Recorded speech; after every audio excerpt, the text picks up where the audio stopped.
Hello and good day to you. Welcome. It's me, Andy, talking really, and of course this is a very interesting subject.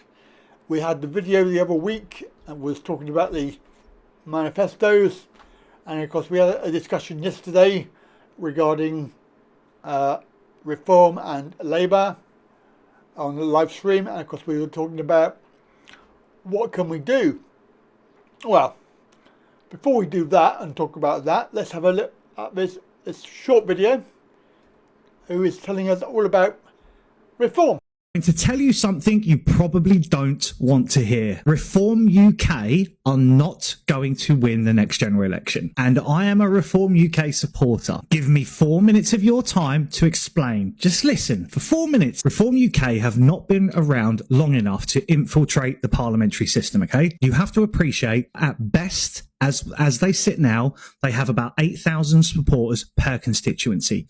You need about 28,000 per constituency to win a seat. The idea of getting behind Reform is to make sure they are in place for when the inevitable happens. You've got 100 years of political history between the Conservatives and Labour. There is a reason the Labour government have only held 34 years in Parliament for the last 100 years. Why do you think that is? They are notoriously bad and always get replaced by the Tories.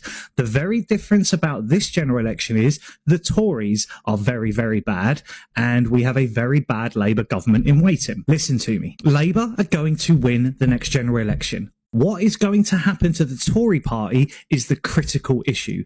Are their supporters going to turn up and vote for them? Are they going to switch their vote to Reform UK?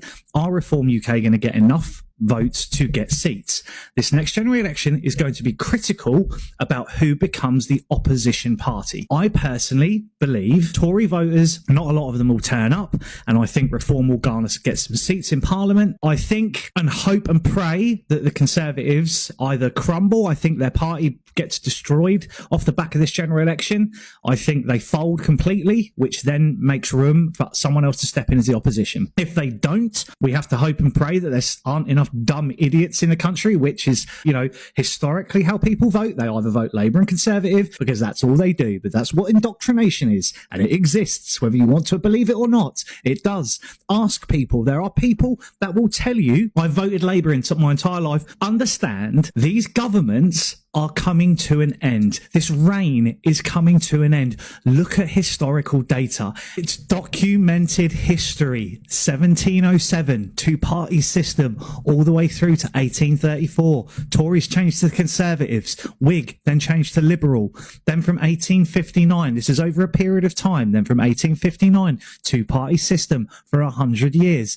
Then in the 1920s, the parties changed, this time to Labour and Conservative after a coalition. It then goes on for 100 years. Political change is coming. We're at the 100-year point again. There is a new party in the wings waiting. Reform UK.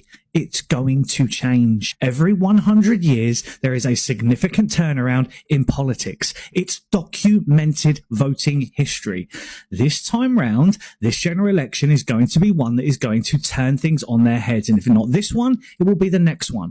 But let me tell you what happens with Labour, because even Labour supporters are too blind and blinkered and stupid to realise what's going to happen. Keir Starmer is not the type of man you leave in place of a party to run the country. He is weak. He has no policy. He has no backbone. He will be in about a year and a half, and will probably be replaced by Sadiq Khan. Sadiq Khan is going to become the Prime Minister. So by the time the next general election comes round, everybody's going to be so sick and tired of Labour. What we have to hope is Reform are in as the opposition, who can then replace Labour. Voting Reform and backing Reform is playing the waiting game. We have got to be patient, guys. It's about patience. It's about letting the idiots do what they do best. Screw everything up, and we will be sitting there waiting to mop up the mess. That's the point. And they do it historically throughout history. It's proven, documented. There are enough blinkered idiots in the country who will go and vote for this Labour government. We have to accept that. But over time, even they will realise that what they've done is made a mistake. And hopefully by then, the Conservative Party will be completely destroyed, and the party in waiting will be Reform. And if not in 5 years, definitely 10 years. They've very rarely gone past 10 years. Guess who replaces them? That's right. Political change is coming. Go and look at political history. It's going to change. It's just a matter of time and patience. So there you go. He's saying to you that basically, if you vote for reform, they're not going to get in anyway. I personally, I don't agree with any of their policies. They haven't given any policies to do with disability. And certainly Richard Tice's opinion has been expressed before now, and it's not a good one. So anybody can prove me wrong, please do provide the evidence of that. But what do we do about it? Well, if we remember that old saying, if you do the same thing the same way, you get the same result. So everything needs to change. As the guy said, everything needs to change, but not for the same reasons. The same reasons are that we need to change it ourselves, because all he is doing is advocating using the system that we've already got, and we don't need that. We need a different method. So we need to send the government a message, and the easiest way to do that is to spoil your ballot. So spoil your ballot, because your ballot still counts. Where you have 100,000 voters and say, I don't know, 90,000 don't bother turning up. So your vote is 10,000. That's how many voted. So if you get somebody coming in, like Labour or Conservative, based on 10,000. Now, if 100,000 people spoilt their ballot, well, nobody got in, that would be 100,000 votes made, and it's sending a message to the government saying, well, 100,000 of us, we don't want anybody in because you're all rubbish and you're all corrupt and fraudulent. So what we want is a new system. So they have to think about that, because nobody will be in power. Yeah. Now, what happens after that, I don't know. But certainly, we have people have the power. We have the power. Yes. So think about it. You may not agree with me. That's fine.